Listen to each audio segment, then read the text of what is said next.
Ballot paper पे कांग्रेस जीत रही और सारे सर्वे में कांग्रेस जीत रही है और लास्ट में रिजल्ट आता तो पता ही नहीं चलता। बैटरी जो है ईवीएम मशीन की 90-95% से ऊपर है। 19 लाख ईवीएम मशीनें देश से गायब हैं। राज्य स्तर के हमारे जो मुद्दे हैं, चाहे अंकिता है, चाहे केदारनाथ में सोने की चोरी है, चाहे SSC भर्ती घोटाला, पटवारी पेपर लीक, जोशीमठ, इन सब पे चर्चा हो रही है। जो राष्ट्रीय हमारे मुद्दे हैं, किसानों की हत्या, किसानों की 700 किसानों की मृत्यु, अंतर्राष्ट्रीय खिलाड़ियों का अपमान, हमारी मणिपुर में हमारी बहनों का शोषण और उनका अपमान को कर रहे हैं। हम लोगों से कह रहे हैं कि धर्म के नाम पर जो ये बांट रहे हैं उससे बचना है। हमको डेवलपमेंट की बात करनी है, हमको कानून की बात करनी है, हमको न्याय की बात करनी है। देखिए, संसद में जो चूक है उसके दो कारण समझ में आते हैं। एक तो ये होता है कि लोगों में फ्रस्ट्रेशन है, जॉब्स नहीं है, लोगों का रोज़गार नहीं है, पैसा डूब रहा है, लगातार रुपया कमज़ोर हो रहा है, डॉलर महंगा हो रहा है, लोगों को स्वास्थ्य की सुविधाएं नहीं मिल रही है, उनको कुछ नहीं है, तो इसलिए भी हो सकता है। को लेकर भाजपा और कांग्रेस लगातार बागेश्वर जनपद में अपने अलग अलग कार्यक्रमों के माध्यम से प्रचार प्रसार और अपने कार्यकर्ताओं में जोश भरने का कार्यक्रम यहाँ पे चल रहा है। इसी कड़ी में प्रदेश अध्यक्ष कांग्रेस के करण मेहरा जी हमारे साथ में हैं। सर, किस तरीके से तैयारियाँ हैं? देखिए, हम अलग अलग फेजेस पे काम कर रहे हैं। इस समय नेतृत्व के द्वारा ये निर्णय किया गया कि पूरे जनपदों के मुख्यालयों में जाके हमारे कैंडिडेट्स, जो हमारे नेतागण हैं, हमारे ब्लॉक अध्यक्ष, जिला अध्यक्ष, बूथ अध्यक्ष और जो हमारे BLAs हैं, इनकी मीटिंग्स ली जाएं और उनको अवेयर किया जाए। उसमें सभी अनुवांशिक संगठनों को और हमारे फ्रंटल प्रकोष्ठों के लोगों को भी आने के लिए कहा गया। और देवप्रयाग से ये शुरुआत हुई थी और चमोली, पौड़ी, रुद्रप्रयाग, टिहरी, उत्तरकाशी करने के बाद हमने लोहाघाट में, चंपावत में किया। उसके बाद कल पिथौरागढ़, आज हम बागेश्वर हैं, कल अल्मोड़ा होंगे।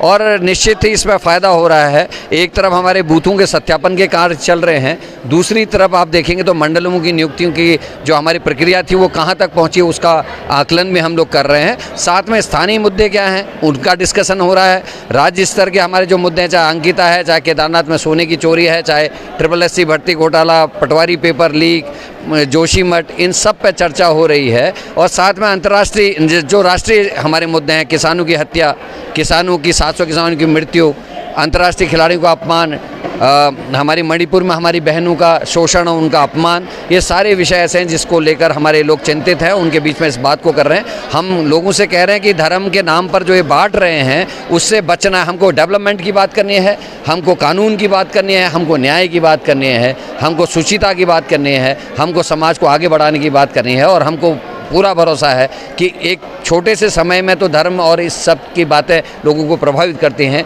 लेकिन लंबे समय तक ये चलने वाले ने कहीं ना कहीं विकास के रास्ते पर लोगों को वापस आना होगा। सर, संसद में इस बीच में सुरक्षा में चूक हुई थी, क्या कुछ कहेंगे?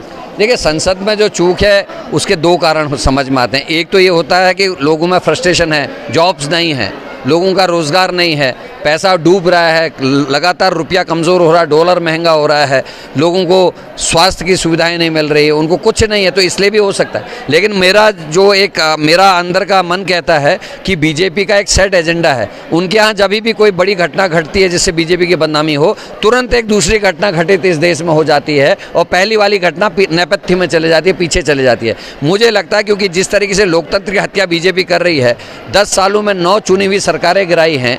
अभी जो ये चुनाव हुए इसमें बैलेट पेपर पे कांग्रेस जीत रही और सारे सर्वे में कांग्रेस जीत रही है और लास्ट में रिजल्ट आता तो पता ही नहीं चलता। बैटरी जो है ईवीएम मशीन की 90-95% से ऊपर है।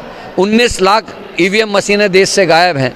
तो इस पर चर्चा होने लगी थी चुनाव के बाद, तो बीजेपी घबराहट में थी। और साथ में उन्होंने एक ऐसा विधेयक पास किया जिसमें जो हमारा सुप्रीम कोर्ट के चीफ जस्टिस है उनको इलेक्शन कमिश्नर के अपॉइंटमेंट से बाहर कर दिया। अब इलेक्शन कमीशन कोई निर्णय दे देगा तो उसके खिलाफ आप कोर्ट भी नहीं जा सकते। तो ये लोकतंत्र की हत्या के रूप में इस्तेमाल होगा कल को।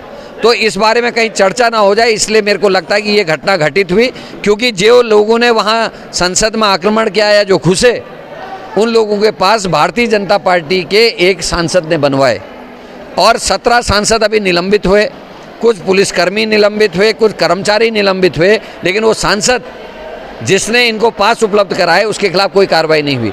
तो बीजेपी जो चाहे वो करती है साहब, और इस समय लोकतंत्र और राष्ट्र बहुत बड़े खतरे में है, इसीलिए लोगों को जागरूक करने की कोशिश हम लोग कर रहे हैं। तो ये थे करण मेहरा जी, प्रदेश अध्यक्ष कांग्रेस, जिनका कहना था कि कैसे ये लोकसभा चुनाव में जीत हासिल करेंगे। बागेश्वर से जगदीश पांडे, उत्तराखंड तक।